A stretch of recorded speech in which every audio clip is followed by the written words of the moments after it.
debate about originalism and the Constitution in this country. Our point is simple. The Constitution's text and history matter intensely, and they favor progressive, not conservative, outcomes across a broad range of constitutional debates. At the center of our effort are the amendments that have been passed by we the people over the last 220 years. Conservatives tend to view these amendments as tinkering around the constitutional edges. As John mentioned, I think most progressives view these as profoundly changing the document in fundamental ways that the Supreme Court has often not recognized. At the center of this debate over the amendments are the Civil War amendments, in particular the text and history of the 14th Amendment. That's why we're delighted to be co-hosting this event. As my predecessors have indicated, across a range of issues, the court has gotten this history wrong. We have recently released a report called The Gem of the Constitution, the Text and History of the Privileges or Immunities Clause, which is in your package and everyone should have. And I wanted to recognize David Gans, who's in the audience today, who's on CAC staff, who's the principal author of the report. This is the first of what will be a long series of text and history narratives that form the foundation under all the other work that Constitutional Accountability Center is doing. And we started with the Privileges or Immunities Clause because there is no area of the Constitution where the text and history depart as radically from Supreme Court rulings as with the protection of fundamental rights and liberties under the Constitution. There has emerged in the last 30 years or so a remarkable scholarly consensus about the intended prominent place that the privileges or immunities was to play in the 14th Amendment and in the protection of fundamental rights and liberties under our Constitution. Similarly, there is now almost universal agreement that the Supreme Court got this fundamentally wrong in what John mentioned was the slaughterhouse cases.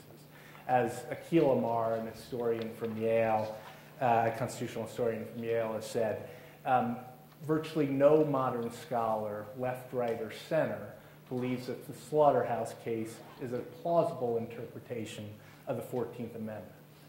And with the privileges or immunities written out of the Constitution, the court has turned to the Due Process Clause of the 14th Amendment for applying and protecting substantive rights and liberties against state action. The result is a doctrine known as substantive due process. For a bunch of reasons that I won't rehearse here, substantive due process is less than a perfect actor for the constitutional role it is playing. And the result has been the constitutional equivalent of a food fight, with liberals and conservatives fighting about the validity of even the protection of fundamental rights under our Constitution. Conservatives use substantive due process as Exhibit A of their case that liberals want judges who make up the Constitution as they go along. Liberals point to the attack on substantive due process as Exhibit A in the case that conservatives want to roll back fundamental protections, even for the rights protected by the Bill of Rights. And it should make everyone who cares about text and history want to scream, because this entire debate goes on without any recognition of the text and history that matters, the text and history of the Privileges or Immunities Clause. And so the two questions that arise from that, two profoundly important questions, are one, can we do anything about that conversation? And two, what would happen if we did? And we'll save most of this discussion if we want to have it for questions and answers. But let me just address both those points quickly. There are two reasons, I think, despite the Privileges or Immunities Clause being written out of the Constitution 140 years ago, that this conversation could change. The first is a 1999 case called Saints versus Roe, where the Supreme Court struck down a California Welfare Reform Act as being violative of the Privileges or Immunities Clause. It was the first time the modern court has treated the clause as anything but a dead letter. And the 7-2 ruling, written by John Paul Stevens, joined by Justice Kennedy and Justice Scalia, shows at least a modicum of support across the ideological spectrum on the court for reconsidering the meaning of the clause. The second reason, I think, for some optimism is the Supreme Court's 2008 ruling in Heller, which recognized, which sets up what I think is a critically important next case about whether and how the Constitution protects the Second Amendment's individual rights against state action.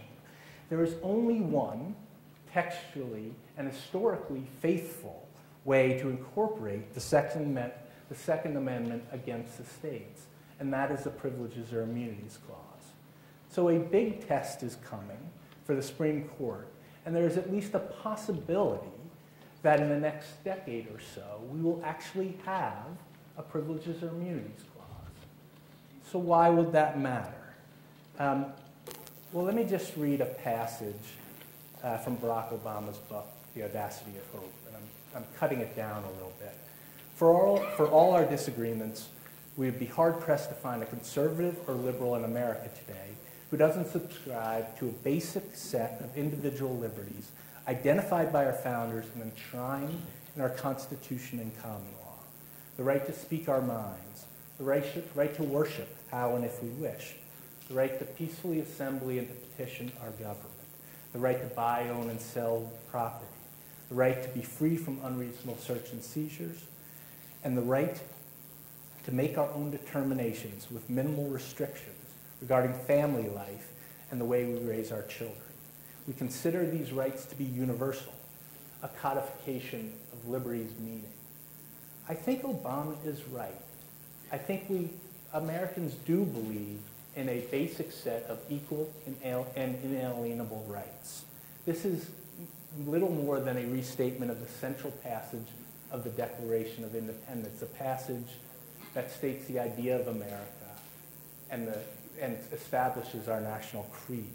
The problem is that the specific provision that was intended to write the idea of liberty from the Declaration into the Constitution has been written out of our founding document.